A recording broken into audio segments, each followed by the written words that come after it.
We continue our look at the offseason for the LA Kings by focusing on a key member of the team. Today, it's leading goal scorer Adrian Kempe. Has he proven he is among the elite goal scorers in the NHL? Does he have another level he can take his game to? We'll talk about that and more on this episode of Locked On LA Kings.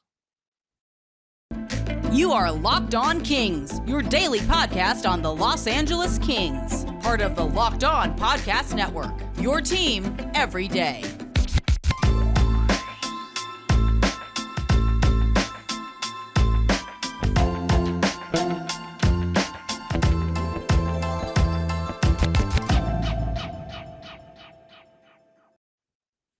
Hey, Kings fans, welcome to Locked On LA Kings, part of the Locked On Podcast Network, your team every day. Thanks for making Locked On LA Kings your first listen every day. We are free and available wherever you get your podcasts. We'd love for you to leave us some positive feedback on Apple Podcasts if you're a fan of the show.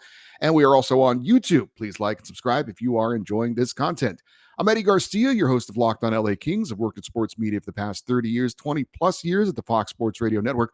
I'm also co-host of the Puck Podcast, a weekly NHL review show that's been putting out content for the past 16 years, and a passionate LA Kings fan for 30 years. This episode is brought to you by Gametime. Download the Gametime app, create an account, and use the code LOCKEDONNHL to get $20 off of your first purchase. For you everydayers, those of you that listen and watch every day, you know in recent days we have been looking back at the past season for the LA Kings and have used the team's exit interviews from key members of the team and organization to find out what they think about the past season and what lies ahead. We've heard from Kings general manager Rob Blake, head coach Todd McCullough, and team captain Andrzej Kopitar. If you've missed any of those shows, I would encourage you to go back and check those out. Today, we focus on the team's leading goal scorer, Adrian Kempe. The 26-year-old from Sweden took another step this season and has emerged as a top-level NHL goal scorer. But before we get into his numbers for the past season and his career looking ahead, see how he projects going forward, let's hear from the man they call Juice. Once again, I'll be paraphrasing the questions from the media and Kempe's answers the day after the season ended to try and make things a little more streamlined. If you want to hear the exit interview in its entirety, you can go to YouTube, type in Adrian Kempe exit interview. It will be the first thing that pops up in your search. And thanks to the LA Kings YouTube channel for posting all of those exit interviews. The first question that was asked of Adrian Kempe was, what's the frustration level after losing to the Oilers in the first round for a second straight year? And Kempe said that it was not the end they wanted, but that he felt the team this year was better than last year, that the Kings played better overall in the series, that the two home games they lost, games 4 and 6, that they probably should have won. He said that he was frustrated, but the team has to come back stronger next season. We've heard this sentiment from, I think, everybody we've heard from so far: Rob Blake, Todd McCullough, Adrian Kempe, and Andrzej Kopitar. And I agree. I've talked about it as well. I don't think that they're just saying what they think we want to hear or what they think, that they want to hear. I think it's accurate. I think the Kings were better this season than last season. Talking about the playoffs and the regular season, I think the team did put up a better showing this year against the Oilers than they did last year, even though this year they only went to 6 games, whereas last year they went to 7 games. But in 5 of those 6 games this year in the playoffs, the Kings were very competitive, unlike the games that they lost to the Oilers in the playoffs last year. Kempe was told that team captain Andrzej Kopitar talked about in his exit interview that Kempe was not just a scorer, but that he took a huge step in becoming a complete player this year. Kempe said that it was nice to hear that from a great player like Kopitar, that Kopi makes him a better player and that he has helped him along the way. There's no question that Adrian Kempe has flourished after being paired with the Kings captain on the top line starting last season. This season, Kempe played all 82 games, just like Kopitar. Kempe finished with a career-high 41 goals and 67 points. It was the first time a Kings player scored 40 or more goals in a season since Luc Robitaille's 44 back in the 1993-94 season. Kempe led the Kings in goals and finished 3rd in points on the team. He improved his career season from a year ago by more than 6 goals and 13 points this season. Finished 21st in the league in average goals per game. He was a bit more dangerous scorer in the playoffs this year as he was last season. He had 2 goals and 6 points last year against the Oilers in 7 games. This year, 4 goals and 8 points against the Oilers in 6 games, and several of those goals were impactful and timely goals as well. So a better regular season for Adrian Kempe. Again, another career year for him and a better postseason, I thought, as well. Kempe was asked about leading the team in goals and points this postseason and if he was sending a message to the league as far as what kind of player he is from this past season. Kempe said he was just trying to get better every day, trying to prove to himself that he can do it again after last season. And overall, he thought he had a pretty solid year. Well, yes, he did. He did have a pretty solid year, actually better than just a solid year. We talked about it. His 41 goals put him among some elite names in the NHL, like Alexander Ovechkin and Nathan MacKinnon, who each had 42 goals, one more than Kempe. Players like Matthew Tkachuk, Austin Matthews, Kirill Kaprizov, they all had 40 goals, one fewer than Adrian Kempe this season. All those players make upwards of $9 million per season. Kempe is signed through the next 3 seasons with a cap hit of $5.5 million per season. So very encouraging to see Kempe play even better than he did a year ago after he got his new contract. It's not unheard of for a player to get paid and then not have a better season the next year, but that was clearly not the case for Adrian Kempe. Very impressive company that he has kept this past season. Among the best goal scorers in the NHL, and his name deserves to be right there amongst those players. Now, those players have all done it a little bit more consistently, I guess I should say, especially over their careers. When you look at a guy like Ovechkin, certainly MacKinnon and Matthews have been elite MVP caliber players. Kirill Kaprizov, maybe a little bit more of a contemporary than Adrian Kempe, but again, Adrian Kempe's season last year with the 41 goals put him among the elite goal scorers in the NHL. Kempe was asked where he thought the team needed to grow and to get to where they want to go. He said again that he thought they played better this year in the regular season and against Edmonton, and that they were just better overall. He said that the power play was better, but he did recognize that the penalty kill needs work. He said if the Kings, maybe if they had a full, healthy roster in the playoffs from the beginning of the series, referring to the injuries to Kevin Fiala and Gabe Vilardi, that maybe the outcome might have been different.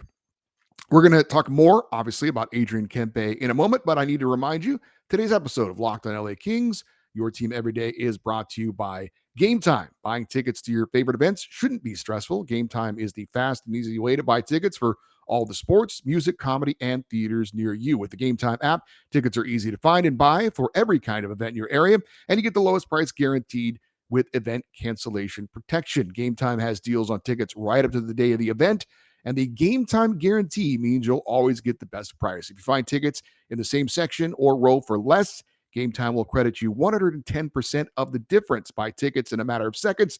2 taps and you're set. Tickets are sent directly to your phone. You don't have to dig through emails to find it. Just download the Gametime app, create an account, and use the code LOCKEDONNHL for $20 off your first purchase. Terms apply. Again, create an account and redeem the code LOCKEDONNHL for $20 off. Download the Gametime app today. Last minute tickets, lowest prices, guaranteed. We continue to hear from LA Kings leading goal scorer Adrian Kempe from his exit interview the day after the Kings were eliminated from the playoffs. And Kempe was asked, what was the difference in the 2 home games that the Kings lost in the playoffs? And he said it came down to small details, that the Kings played very well. They were in a position to win. He said, when you're up 3-0, you got to close out those types of games. Certainly don't disagree with that. Kempe was asked if he liked growing into a leader on the team. And he said that getting older and with more experience, that he has to take a step forward in the role of being a leader. He said that Andre Kopitar and Drew Doughty aren't going to be around forever. And he said it will be hard to fill their shoes, but he is still trying to learn from both of them. But he is trying to be more of a leader and take some pressure off of them. I know we had a listener recently comment, might have been on one of our Friday feedback shows or fan feedback shows, can't remember exactly, but he had commented that he thought that Kempe could have a letter on his sweater at some point, and I certainly agree with that. I think he has, as he mentioned, he's looked to take more of a leadership role on and off the ice. Certainly on the ice, that is something that we can see. Off the ice, maybe not quite as visible to us because of what he says in the locker room and on the bus rides and things like that. We're not exactly sure what he does, but I think he's definitely amongst the next class of Kings, if you will, to be a leader on the team. Maybe an alternate captain down the road, along with a guy like a Mikey Anderson. after guys like Andre Kopitar and Drew Doughty passed the torch. So yeah, I definitely agree. Adrian Kempe has asserted himself into being one of the leaders on the team. He himself said he is looking to be more of a leader, taking some of the pressure off guys like Andre Kopitar and Adrian Kempe. And I think he's definitely on a path towards being one of the cornerstones of the King franchise going into the future. Kempe was asked what he will look to improve in the offseason, and also was asked how head coach Todd McClellan has helped him. He said that it was nice to have some stability as far as knowing the system that they play, that McClellan is very straightforward on how he wants him and the team to play. And he said he'll just keep working on some of the things in his game that he has been working on to get better. So maybe just refining some things regarding his shot and his skating and things like that.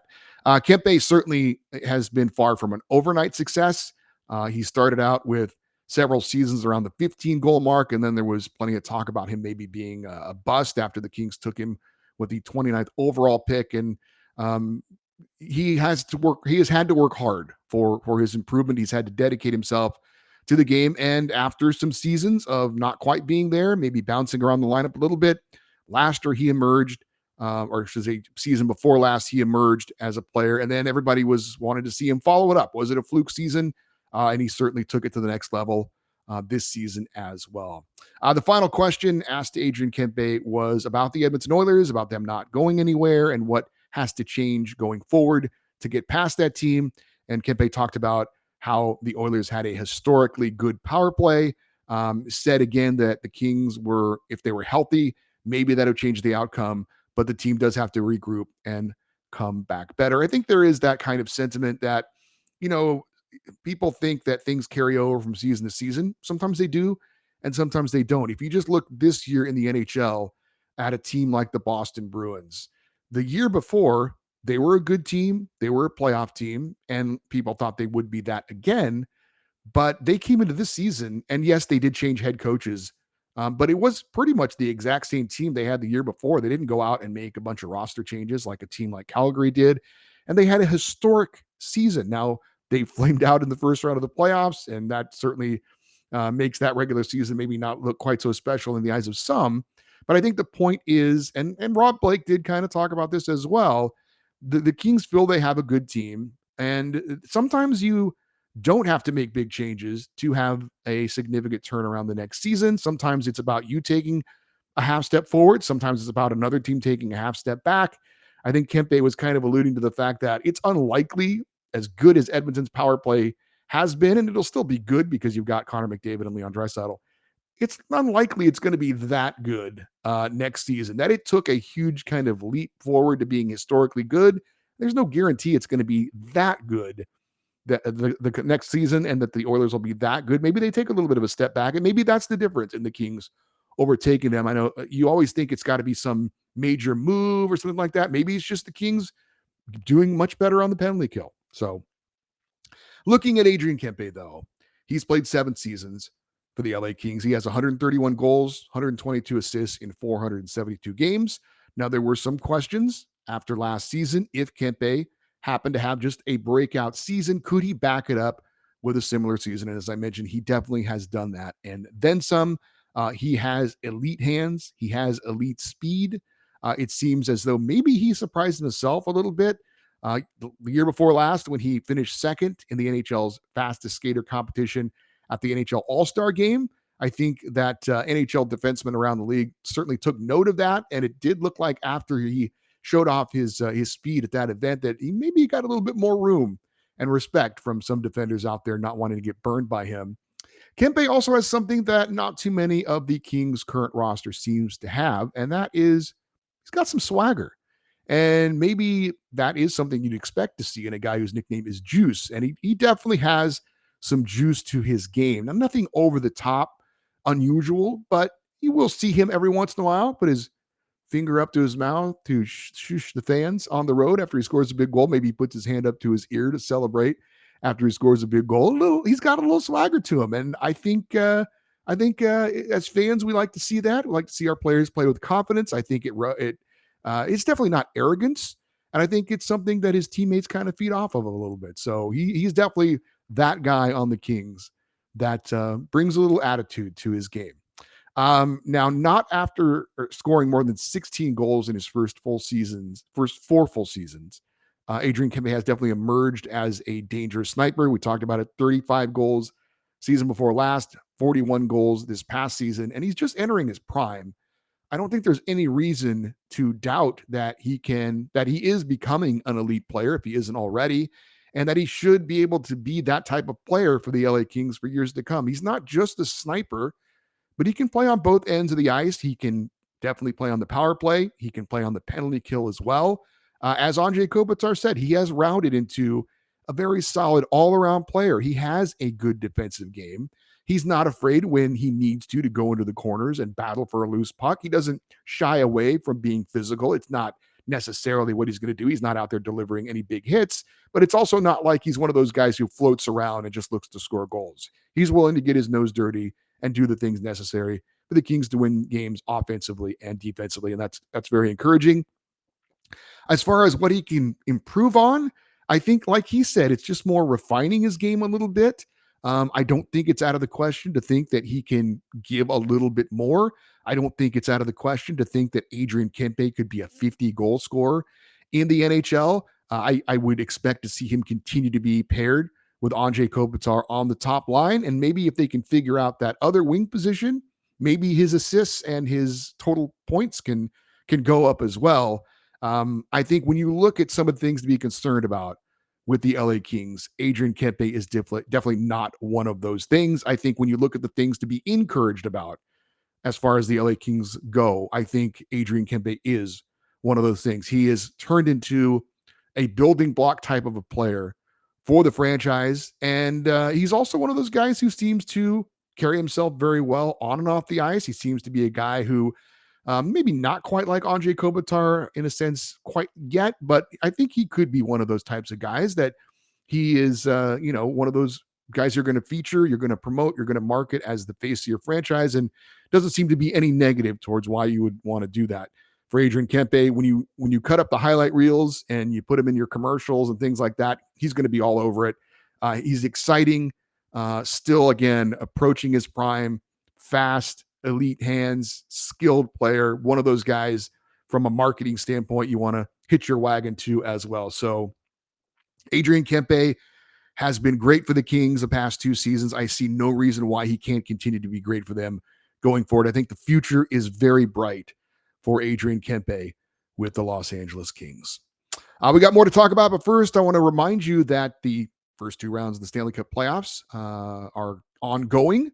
The Toronto Maple Leafs avoided being swept at the hands of the Florida Panthers, so they're still alive. The Edmonton Oilers tied up their series with the Vegas Golden Knights at 2-2. If you want to stay on top of all the Stanley Cup playoff action, you need to check out Locked On NHL. It's available wherever you get your podcasts and on YouTube. That is Locked On NHL for all your Stanley Cup playoff action. I don't know if you saw it, but I have been watching that Vegas Edmonton series. Alex Pietrangelo, the defenseman for Vegas, with a vicious 2-hand swing of his stick onto the upper arm area of Leon Draisaitl in the final moments of that Game 4 win for the Oilers. I have not heard if there's going to be a suspension handed down on that, but I got to believe that the 2-hand Paul Bunyan chop, the samurai sword swing, I mean, it was so over the top that I got to believe he's going to get a suspension for that. That's a very important player for Vegas as well. So maybe that might be a factor in determining that series that is now a best of 3 in the NHL Stanley Cup playoffs. The postseason awards, the finalists for the awards are continuing to trickle out as they always do during the postseason. We talked about Andrei Kopitar being a finalist for the Lady Byng Trophy and not being a finalist for the Selke Trophy. I thought Kings goaltender Phoenix Copley should have been a finalist for the Masterton Trophy. Turns out he isn't. The Bill Masterton Trophy, if you're unaware, is awarded annually to the player who best exemplifies the qualities of perseverance, sportsmanship, and dedication to hockey. This year's finalists are Clayton Keller of the Coyotes, Chris Letang of the Penguins, and Alex Stalock, a goaltender for the Blackhawks. Clayton Keller is coming back from a fractured femur and didn't miss a game this season, led Arizona in scoring. Chris Letang had a stroke and returned to play for the Penguins. And Alex Stalock apparently got myocarditis after contracting COVID, and ended up playing decent number of games for the Chicago Blackhawks. I mentioned this a few weeks back, but this award has morphed into basically who came back from some sort of physical injury or illness or an off ice issue like a mental health issue or an addiction. It doesn't seem to be so much, looking at the perseverance and dedication to hockey necessarily. It's just kind of a who got hurt or who got sick or who had some off ice issue and then came back and played. I think when you talk about, and I mentioned this before, perseverance and dedication to hockey, I thought Phoenix Copley definitely fit the bill with that. And oh, by the way, he saved the Kings season. It wasn't just a good story. It was a player who has toiled in the minor leagues for years and years and years, dedicated to hockey, persevered, finally got his chance and ran with it. I don't know where he finished amongst the voting in the finalists, but I really, really was a little disappointed to see that his story didn't get a little more attention that it deserved by him being a finalist for this award. Like I said, it seems like unless you're hurt or you're sick, you're not going to get a chance to be a finalist for that award. I don't think that's what the award was originally intended to be. And I think if you look back on the history of that award, it's not really what it was. But it has, like I said, it has morphed into that in the last 5 or 6 years. So too bad Phoenix Copley didn't get hurt, I guess, because if he was, then maybe he could be a finalist for the Masterton Trophy. But great season for Phoenix Copley, great story, and a little disappointed he wasn't able to be recognized as a finalist for the Masterton Trophy. All right, let's talk about what's coming up on the show. We've got one more day left in the week, and for you everydayers, you know that coming up on Friday is our LA Kings fan feedback show. We have these once a week. Hopefully, we can continue to have them through the off season, but it depends, frankly, on your participation.